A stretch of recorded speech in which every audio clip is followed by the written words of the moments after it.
ಎಲ್ಲರಿಗೂ ನಮಸ್ಕಾರ. ಪೊಲೀಸ್ ಇಲಾಖೆಯಲ್ಲಿ ಖಾಲಿ ಇರುವಂತ 3991 ಸಿವಿಲ್ ಪೊಲೀಸ್ ಕಾನ್ಸ್ಟೇಬಲ್ ನೇಮಕಾತಿಗೆ ಸಂಬಂಧಿಸಿದಂತೆ ಇದೀಗ ಕರ್ನಾಟಕ ಪರೀಕ್ಷಾ ಪ್ರಾಧಿಕಾರದ ಕಡೆಯಿಂದ ಅಧಿಕೃತವಾಗಿ ಈ ಒಂದು ನೇಮಕಾತಿಯಲ್ಲಿ ಅಭ್ಯರ್ಥಿಗಳು ಲಿಖಿತ ಪರೀಕ್ಷೆಯಲ್ಲಿ ಪಡೆದಿರುವಂತಹ ಅಂಕಪಟ್ಟಿಯನ್ನ ಅಂದ್ರೆ ಜಿಲ್ಲಾವಾರು ಅಭ್ಯರ್ಥಿಗಳು ಪಡೆದಿರುವಂತಹ ಅಂಕಪಟ್ಟಿಯನ್ನ ಇದೀಗ ಕೆ ವೆಬ್ಸೈಟ್ ನಲ್ಲಿ ಬಿಡುಗಡೆ ಮಾಡಲಾಗಿರುವಂತದ್ದು.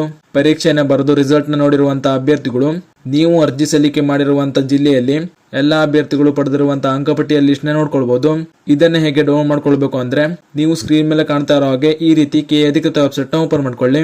ಓಪನ್ ಆದ್ಮೇಲೆ ಇಲ್ಲಿ ಮೇಲ್ಗಡೆ ನೋಡ್ತಾ ಇರೋ ಹಾಗೆ ತಾತ್ಕಾಲಿಕ ಸಿವಿಲ್ ಪೊಲೀಸ್ ಕಾನ್ಸ್ಟೇಬಲ್ ಪರೀಕ್ಷೆ ಅಂಕಪಟ್ಟಿ ಅಂತ ನೀಡಿದ್ದಾರೆ. ಈ ಲಿಂಕ್ ಮೇಲೆ ಕ್ಲಿಕ್ ಮಾಡ್ಕೊಳ್ಳಿ. ಕ್ಲಿಕ್ ಮಾಡಿದ್ರೆ ಈ ತರ ನಿಮ್ಗೆ ಎಲ್ಲಾ ಜಿಲ್ಲೆಯ ಲಿಂಕ್ ಗಳು ಶೋ ಆಗುತ್ತೆ.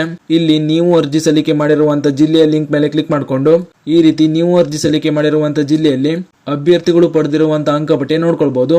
ಈ ಒಂದು ಲಿಸ್ಟ್ ನಲ್ಲಿ ಕೆಲ ಅಭ್ಯರ್ಥಿಗಳ ಹೆಸರು ಕಾಣ್ಲಿಕ್ಕೆ ಸಿಗೋದಿಲ್ಲ. ಯಾಕಂದ್ರೆ ಅಧಿಸೂಚನೆಯಲ್ಲಿ ತಿಳಿಸಿರುವಂತೆ ಈ ಒಂದು ಸಿವಿಲ್ ಪೊಲೀಸ್ ಕಾನ್ಸ್ಟೇಬಲ್ ಪರೀಕ್ಷೆಯಲ್ಲಿ ಗರಿಷ್ಠ 100 ಅಂಕಗಳಿಗೆ ಕನಿಷ್ಠ 30% ಅಂಕಗಳನ್ನ ಪಡಿಬೇಕಾಗಿರ್ತದೆ. 30% ಅಂಕಗಳನ್ನ ಪಡೆದೇ ಇರುವಂತಹ ಅಭ್ಯರ್ಥಿಗಳ ಹೆಸರನ್ನ ಈ ಲಿಸ್ಟ್ ನಲ್ಲಿ ನೀವು ಕಾಣ್ಲಿಕ್ಕೆ ಸಿಗೋದಿಲ್ಲ. ಯಾಕಂದ್ರೆ ಈ ಒಂದು ನೇಮಕಾತಿಯ ನಿಯಮದಂತೆ 30% ಅಂಕಗಳನ್ನ ಪಡೆದಿರುವಂತಹ ಅಭ್ಯರ್ಥಿಗಳು ಮಾತ್ರ ಮುಂದಿನ ಆಯ್ಕೆ ಪ್ರಕ್ರಿಯೆಗೆ ಅರ್ಹತೆಯನ್ನ ಪಡೆಯಲಾಗಿರುವಂತದ್ದು. ಆದ್ದರಿಂದ ಈ ಒಂದು ವಿಷಯ ಎಲ್ಲ ಅಭ್ಯರ್ಥಿಗಳಿಗೆ ಗೊತ್ತಿರಲಿ. ಈಗಾಗಲೇ ನಿಮಗೆ ಈ ಹಿಂದಿನ ವಿಡಿಯೋದಲ್ಲೇ ಹೇಳಿದ್ದೆ, ಈ ಒಂದು ಸಿವಿಲ್ ಪೊಲೀಸ್ ಕಾನ್ಸ್ಟೇಬಲ್ ನೇಮಕಾತಿಯ ದೈಹಿಕ ಪರೀಕ್ಷೆಯನ್ನು ನಡೆಸಲಿಕ್ಕೆ ಎಲ್ಲಾ ರೀತಿಯ ತಯಾರಿಗಳು ಆಗಿವೆ. ಜೊತೆಗೆ ಈಗಾಗಲೇ ನಿಮಗೆ ಈ ಒಂದು ನೇಮಕಾತಿಯ ದೈಹಿಕ ಪರೀಕ್ಷೆ ದಿನಾಂಕವನ್ನ ಬಿಡುಗಡೆ ಮಾಡಲಾಗಿರುವಂತದ್ದು. ನಾನು ಸ್ಕ್ರೀನ್ ಮೇಲೆ ಕೂಡ ತೋರಿಸ್ತಾ ಇದ್ದೀನಿ. ಈ ರೀತಿ ಈ ಒಂದು ಸಿವಿಲ್ ಪೊಲೀಸ್ ಕಾನ್ಸ್ಟೇಬಲ್ ನೇಮಕಾತಿಯ ದೈಹಿಕ ಪರೀಕ್ಷೆಗಾಗಿ ನಿಗದಿ ಮಾಡಿರುವಂತಹ ತಾತ್ಕಾಲಿಕ ದಿನಾಂಕವಾಗಿರುವಂತದ್ದು. ಈ ಒಂದು ಅಂಕಪಟ್ಟಿಯ ಲಿಸ್ಟ್ ನ ನೋಡಿದ್ಮೇಲೆ ನೀವು ನಿಮ್ಮ ಜಿಲ್ಲೆಯ ಕಟಾಪ್ ನ ಅಂದಾಜು ಮಾಡ್ಕೊಳ್ಬಹುದು. ಜಿಲ್ಲಾವಾರು ಅಭ್ಯರ್ಥಿಗಳು ಪಡೆದಿರುವಂತಹ ಅಂಕಪಟ್ಟಿಯನ್ನು ನೋಡಿದ್ರೆ 45ಕ್ಕಿಂತ ಹೆಚ್ಚು ಅಂಕಗಳನ್ನ ಪಡೆದಿರುವಂತಹ ಅಭ್ಯರ್ಥಿಗಳು ಕಡ್ಡಾಯವಾಗಿ ನಿಮ್ಮ ಫಿಸಿಕಲ್ ಪ್ರಾಕ್ಟೀಸ್ ನ ಸ್ಟಾರ್ಟ್ ಮಾಡ್ಕೊಳ್ಳಿ.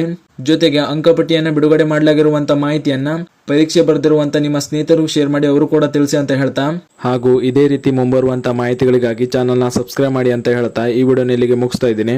ಧನ್ಯವಾದಗಳು.